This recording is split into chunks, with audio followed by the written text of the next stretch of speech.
చెప్పాలనుకోలేదు కానీ దేవుని స్తోత్రం.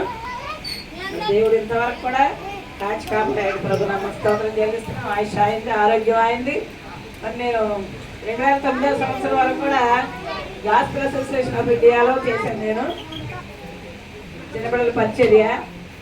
ఆ సంవత్సరం అక్కడ టీచర్స్ ఏమన్నారంటే దేశపాలంకాలు జసవంతరావు గారు పెద్ద మీటింగ్స్ కోసం 3 రోజులు ప్రార్థన చేస్తారక్క, మీరు కూడా మీ బేస్కి దీనికి డైరెక్టర్ కాబట్టి మీరు కూడా 3 రోజులు ఉపవాసం ఉండి మీరు ఒక్కడే ప్రార్థన చేయండి అన్నారు. నాకు పెద్ద పెట్టారు అనుకున్నా. అయితే నేను అనుకున్నా సరే బాధ్యత నాది ప్రార్థన చేయాలని.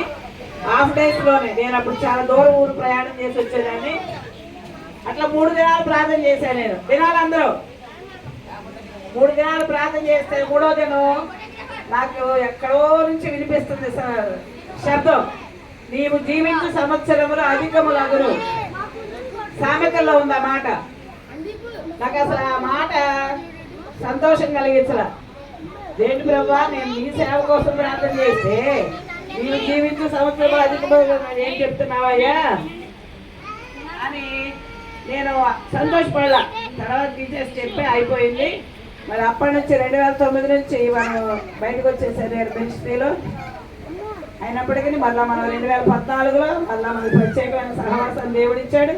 అప్పటి నుంచి ఇప్పటి వరకు కూడా వీబేసులు చేయడానికి. మరి నేను 1 సంవత్సర కాలం అసలు మామూలు ఆరాధనకు వచ్చేదాన్ని కానీ సండే స్కూల్ పరిచయం నేను చూడాల. మరి 2015 ఏప్రిల్లో మరి జాషువా పాస్టర్ గారు ఏం చెప్పారంటే మనకి ఈ సంవత్సరం వీబేస్ జరుగుతుంది, అర్థాలు ఎలాగా చూసుకుంటారన్నారు. మరి దేవుడి చిత్తానుసారంగా 2 సంవత్సరాలు దేవుని పరిచయం చేయడానికి దేవుడు నాకు సహాయం చేశాడు. ప్రభు నామ స్తోత్రం.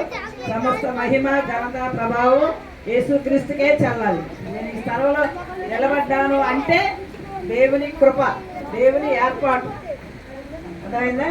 కాబట్టి అంతవరకు నేను దేవుని కోసం నమ్మకంగా జీవించేటట్టు, ఆయన పరిచయం నమ్మకంగా చేసేటట్టు నేను అందరూ నా కోసం ప్రార్థన చేయండి. ప్రార్థించిన మీ అందరికీ ఇచ్చిన సంఘాన్ని దైవజనులు బట్టి కూడా ఎంతో వందనాలు చెల్లిస్తూ ఆ సాక్ష్యాన్ని ముగిస్తున్నాను.